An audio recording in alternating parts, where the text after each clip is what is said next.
Assalamualaikum warahmatullahi wabarakatuh. Bismillahirrahmanirrahim. Wassalatu wassalamu ala Rasulillah wa ala alihi wa sahbihi wa wala ma ba'd. Alhamdulillah pada kesempatan kali ini kita bisa sama-sama hadir untuk kembali melanjutkan kajian kita dari kitab Kaifa Amalahum Sallallahu Alaihi Wasallam yang diterjemahkan dengan seni interaksi Rasul Sallallahu Alaihi Wasallam.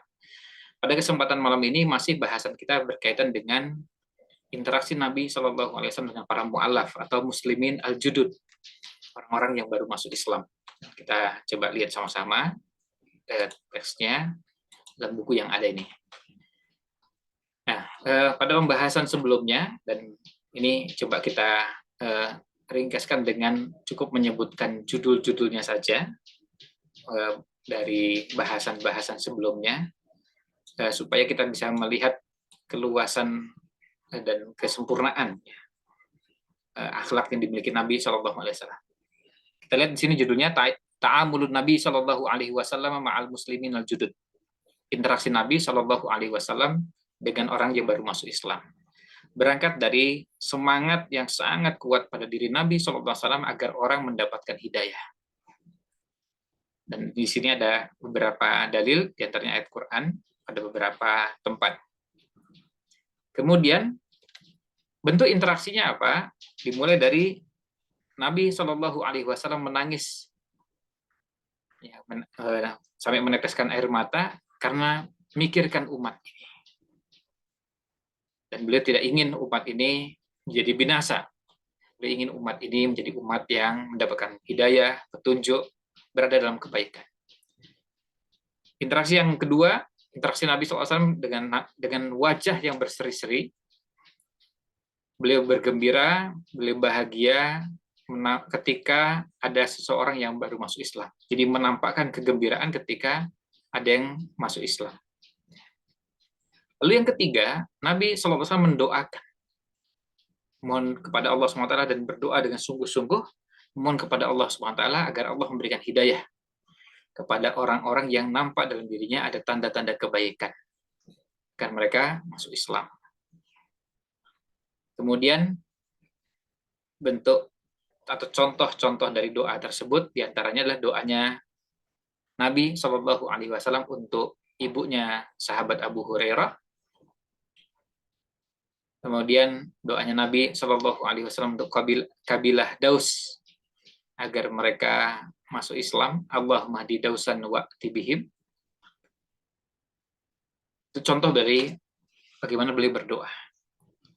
Interaksi berikutnya adalah Nabi SAW memuji Allah SWT atas keislaman mereka yang baru masuk Islam dan bergembira. Jadi memuji Allah, mengucapkan Alhamdulillah, seperti di sini, Alhamdulillahilladzi anqadahu bi minan. Senang sekali ketika ada anak Yahudi masuk Islam, kemudian ketika menyatakan 2 kalimat syahadat, beliau bergembira luar biasa dan memuji Allah Subhanahu wa taala. Berikutnya, interaksi yang lain adalah Nabi SAW membimbing mereka untuk mandi setelah mereka masuk Islam. Jadi mandi besar atau mandi janabat setelah masuk Islam. Interaksi yang lain, Nabi SAW mengajarkan hukum-hukum syariat, memerintahkan kepada yang baik, dan memerintahkan mereka untuk membersihkan diri dari kotoran-kotoran jahiliyah. Karena itu satu hal yang lumrah kita dapati kalau ada orang yang baru meninggalkan jahiliyah, masih ada warisan, masih ada kotoran-kotoran jahiliyahnya. Selanjutnya, interaksi yang lain adalah bahwa Nabi Shallallahu Alaihi Wasallam mendahulukan masuk ke dalam Islam, masuk dalam agama Islam maksudnya, dibanding hal-hal yang lain. Maksudnya, kan kita biasa dapati ada orang mau masuk Islam, tapi juga masih ada hal yang lain yang perlu diperbaiki. Ya, kalau di zaman kita sekarang misalnya, ini masuk Islam tapi masih ngerokok, yang penting masuk Islam dulu. Nah itu. Jadi masuk Islam dulu. Ini masuk Islam, belum masuk Islam dan akan masuk Islam, tapi masih belum menutup aurat, masuk Islam dulu.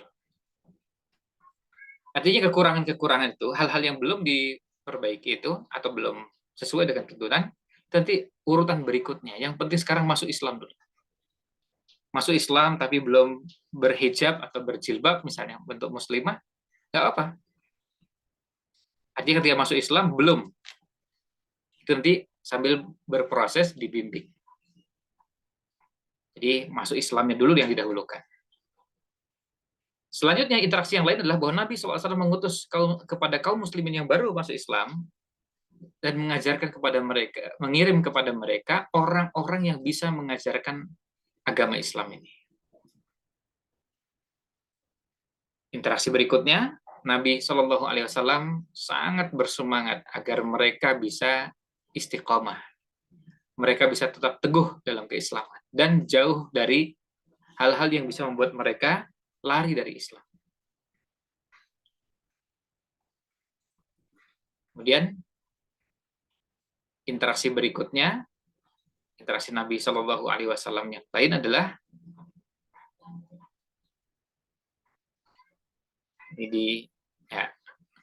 beliau kadang-kadang melunakkan hati orang yang baru masuk Islam bisa dengan harta atau bisa dengan muamalah hasanah, interaksi yang baik. Karena kadang-kadang orang yang baru masuk Islam itu belum tentu tegar dalam keislamannya, perlu penguat-penguat. Kadang penguatnya bisa dalam bentuk interaksi kita yang baik, atau bisa penguatnya adalah dengan harta. Maka Nabi SAW membantu. Interaksi berikutnya adalah Nabi SAW membimbing sebagian yang baru masuk Islam untuk menyembunyikan keislamannya jika khawatir akan ada madarat atau bahaya yang akan menimpa dirinya. Karena bisa jadi pada kondisi tertentu, pada tempat tertentu, pada waktu tertentu, orang tidak memungkinkan menampakkan keislamannya. Kalau sampai menampakkan keislamannya, resikonya bisa dibunuh. Bukan cuma dianiaya, disiksa. Bisa sampai dibunuh. Nah, maka kalau kondisinya seperti itu, lebih baik menyembunyikan dulu keislamannya. Ya, contohnya, Nabi SAW pernah memerintahkan Amr bin Abbasah untuk menyembunyikan keislamannya dan diminta pulang ke kaumnya. Contoh sebelumnya adalah kisahnya sahabat Abu Dzar Al-Ghifari radhiyallahu anhu. Nabi SAW memberikan arahan supaya pulang dan jangan menampakkan keislamannya. Tapi ternyata beliau tidak mau. Beliau ingin menunjukkan keislamannya kepada orang-orang musyrikin Quraisy. Selanjutnya, interaksi berikutnya adalah bahwa Nabi Shallallahu Alaihi Wasallam memberi kabar gembira dengan diampuninya dosa-dosa yang telah lalu ketika mereka kafir. Dan Islam itu menghapuskan semua yang telah lalu. Ini bentuk dari interaksi Nabi Shallallahu Alaihi Wasallam. Selanjutnya, interaksi berikutnya adalah Nabi Shallallahu Alaihi Wasallam memberi kabar gembira orang-orang yang baru masuk Islam bahwa kebaikan yang pernah mereka kerjakan di masa jahiliyah akan diberikan ganjaran, diberikan balasan, pahala. Jadi bisa jadi di masa jahiliyah melakukan perbuatan baik. Dan Nabi SAW menyatakan bahwa insya Allah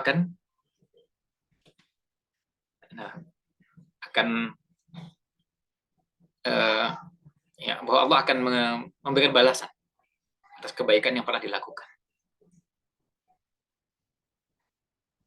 Selanjutnya, interaksi Nabi SAW berikutnya adalah Nabi SAW berinteraksi dengan mereka dalam hal-hal yang berhubungan dengan tauhid.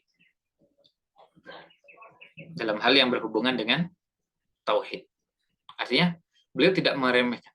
Tauhid itu artinya sesuatu yang sangat urgen, sangat penting dan tidak bisa disepelekan. Tauhid itu menjadi prioritas. Tauhid itu menjadi prioritas utama. Sehingga yang lain itu bisa nomor 2, nomor 3, bahkan bisa sampai nomor 10 atau berikutnya. Nah, Interaksi berikutnya adalah bahwa Nabi Shallallahu Alaihi Wasallam kadang-kadang atau bisa jadi menerima dari sebagian mereka, ada yang meninggalkan sebagian kewajiban karena kemaslahatan yang beliau lihat dan karena mempertimbangkan tahapan dalam berdakwah. Maksudnya apa? Kadang-kadang ada beberapa kewajiban syariat yang masih belum dikerjakan, dimaklumi. Tapi apa? Itu bukan menjadi kaidah yang selalu begitu. Dasarnya adalah kemaslahatan dan mempertimbangkan tahapan dalam berdakwah. Karena bisa jadi ada orang yang belum siap. Ada orang belum siap menerima itu. Ada orang belum siap menjalankan. Tetapi sebaliknya, beliau juga kadang tidak menerima. Jadi artinya, kadang beliau menerima dan kadang beliau tidak menerima. Ini menunjukkan bahwa kondisi atau realitanya bisa berbeda-beda.